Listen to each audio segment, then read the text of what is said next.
bàbá wa gbọ́ Ọlọ́run ṣẹ̀yẹ tàná radiyallahu ta'ala anhu. torí inú ilé wọn náà la wà yìí kò wá sí bá a ti ṣe lè kánjú tó làbúdà min i'ta'il akilil mustahik inú ilé bàbá ṣẹ̀yẹ la wà yìí bàbá wí nǹkan kan tó bá jẹ́ kíkì bàbá ṣẹ̀yẹ nìkan náà ni ó ti tán afúnẹ́ ìtukúlà òmùrí ẹ má lòlò bihubi Sheikh Tijani wàbàrà kàtí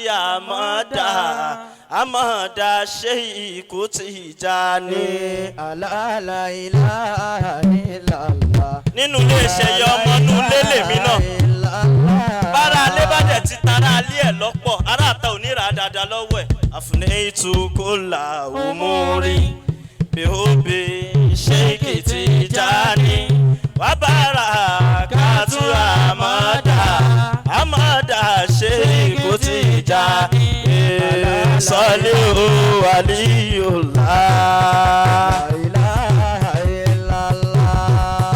Sọ́lé o waliyullah.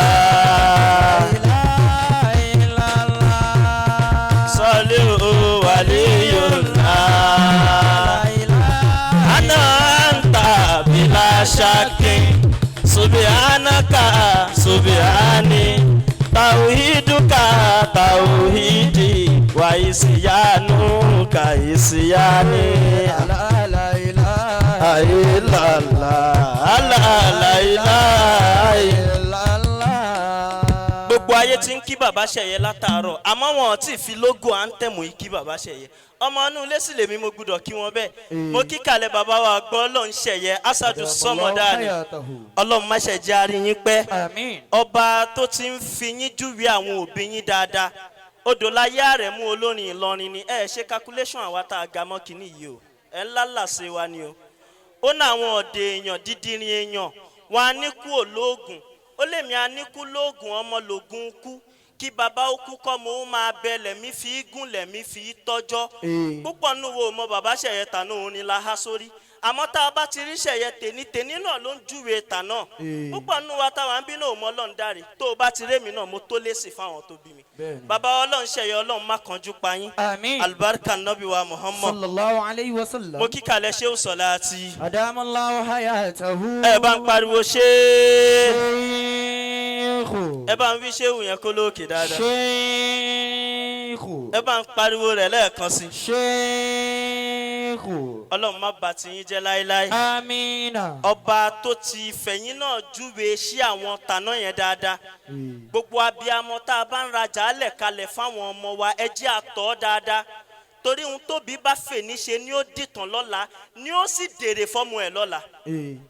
Iṣẹ́ táwọn tó bí àwọn bàbá Albarizi lórí ìkàlẹ̀ iṣẹ́ tí wọ́n fà náà ṣe òun ló dèrè léni o.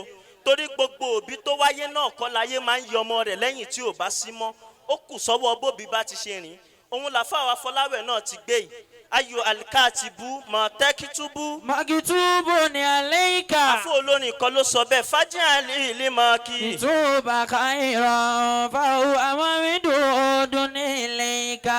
gbogbo orin tóbi bá fẹ́ rìn lẹ́nìí àfi kó tọ́ dáadáa torí àtúbọ̀tán ọmọ.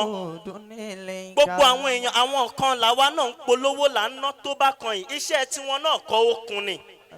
ẹ bá ń gbọ́ lọ́hún tóbi dáadáa. alikatibu mọ̀tẹ́kitubu makitubu ni aleika. àfààníwọ̀ tó o bá ń rìnrìn àjò ayé àwọn Yorùbá a máa dáṣà wọn aláyé pé gba ayé sì ní kọ̀rọ̀ ó ní kọ́nà gbogbo ẹni bá fẹ́ wá rìnrìn àjò ayé àfi kó fi pẹ̀lẹ́pẹ̀lẹ́ tọ́ kó ba lè di dáadáa lára ọmọ fífi pẹ̀lẹ́pẹ̀lẹ́ tọ́ lánàá òun ló dé sí lọ́dún àwọn ọmọ lẹ́ni ọ̀pọ̀lọpọ̀ ló lànà lóòótọ́ àmọ́ àwọn ọmọ wọn dá lẹ́ni ọ̀pọ̀lọpọ̀ ló lolẹ̀ lánàá àwọn ọmọ wọn ṣọ́ ń lò ó lẹ́ni òun làfáà Folawe náà ti ra wọlé yìí bó o ló ti ṣe wá ń yan wọn báyìí ìfaragbolẹ̀ ẹ̀yà wọn wá ń wájú Ọlọ́run ni o gbogbo òbí tó bá fẹ́ jẹ́ káyé yẹ ọmọ tiẹ̀ náà gbogbo òbí tó bá fẹ́ jẹ́ kó rí ọmọ ẹ̀ dà pé sìn gbogbo òbí tó bá fẹ́ jẹ́ kọ́mọ rẹ̀ látúbọ̀tán dáadáa àfi kó tọ́ ọrẹ lẹ́ni kọ́mọ rẹ̀ bá lè dórí àpésìn èèyàn lè má lówó lọ́wọ́ Yorùbá a máa dáṣà yín pé tá a bá ti ọwọ́ là àti abẹ́là èrè wo dẹ̀ ló tó kí àti abẹ́là torí béèyàn bá lówó lọ́wọ́ tọ́lọ́run ò bá fún lọ́mọ ó ṣàdánwò fún ni gbogbo ẹni tọ́lọ̀ ń bá wá fún lówó tó bá tún wá fún lọ́mọ kó fowó àtiwà dáadáa ra túnbọ̀ tán dáadáa fọ́mọ torí lọ́jọ́ táyé bá ń ṣe ṣíọ̀ owó ayé ò ní ṣe ṣíọ̀ ọmọ dáadáa subhana rabbi.